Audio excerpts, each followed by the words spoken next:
বিষয় নিয়ে কথা হয়েছে। তার সেই মেধা প্রজেক্টের নথিগুলোও এখানে আছে। তাই সেই নথিগুলো যদি দেখে তাহলে কি হবে, দুর্নীতির যে এখানে যে তথ্যগুলো আছে, পেপারগুলো আছে, সেই পেপারগুলোও ধ্বংস করার জন্য এবং বিডিআর হত্যাকাণ্ড যে ঘটনা হয়েছে, স্বাধীন তদন্ত কমিশন যেন সেই তথ্যগুলোও যেন না পায়।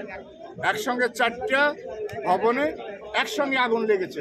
এটা এত বাঙালি এত বোকা না। বাঙালি ভাত খায়, বাঙালি ভারতের মতো আলু খায় না, গোমুখ খায় না।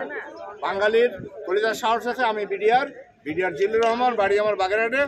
আমি বিডিআর, জানেন আপনারা, বিডিআর হলো টাইগার, সিংহের গর্জন দেয় বর্ডারে যদি সিংহের গর্জন দেয়, বিএসএফ রেঞ্জের বাইরে চলে যায়, 300 মিটার দূরে চলে যায়। সেই বিডিআর আমি এখানে আসছি, এখানে আগুন লেগেছে। আমরা এখানে আসছি যে আজকে আমাদের যে স্বাধীন তদন্ত কমিশন গঠন হয়েছে, সেখানে মানবাধিকার সংস্থার একজন, ছাত্র সমন্বয়ক একজন, অবসরপ্রাপ্ত বিচারপতি একজন, এদেরকে ইনক্লুড করার জন্য আমরা এখানে দাবি নিয়ে আসছি। এসে দেখি এখানে আগুন লাগছে। দেখি যে 4টে ভবনে একসাথে আগুন লেগেছে। হায়, এটা কিভাবে সম্ভব? এটা কিভাবে সম্ভব? আগুন লেগেছে নাকি লাগানো হয়েছে? অতএব পরিকল্পিতভাবে সেই বিডিআরের তথ্য প্রমাণ ধ্বংস করার জন্য এবং মেগা লুটপাটের তথ্য প্রমাণ ধ্বংস করার জন্য এই আগুন পরিকল্পিতভাবে লাগানো হয়েছে।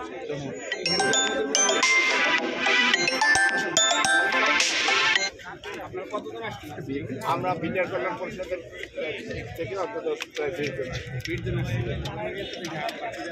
সবাই এখানে কিছু কথা বলবেন।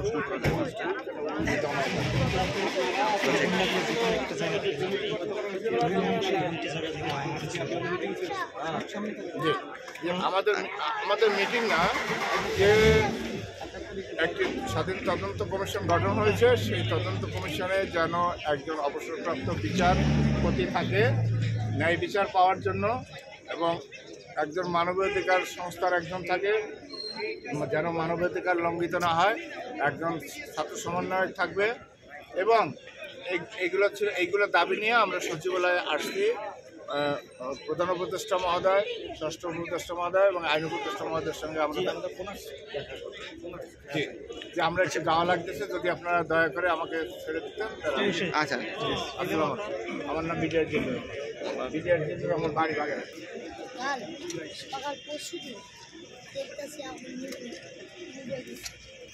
আমি ওখান থেকে ডাইরেক্ট কল করতেছি। কয়টার দিকে আগুন লাগছে? আরে বেটা তুই রাত 11টা পর। তাই কইতে পারলি না বেটা, যা রাত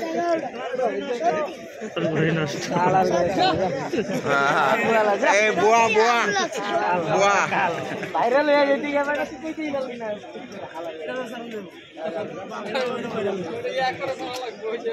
ভালো করে কইতে পারলি না বেটা, আসামি দেখছো তুই লাগাইছো জানেন কি লাগাইছিস?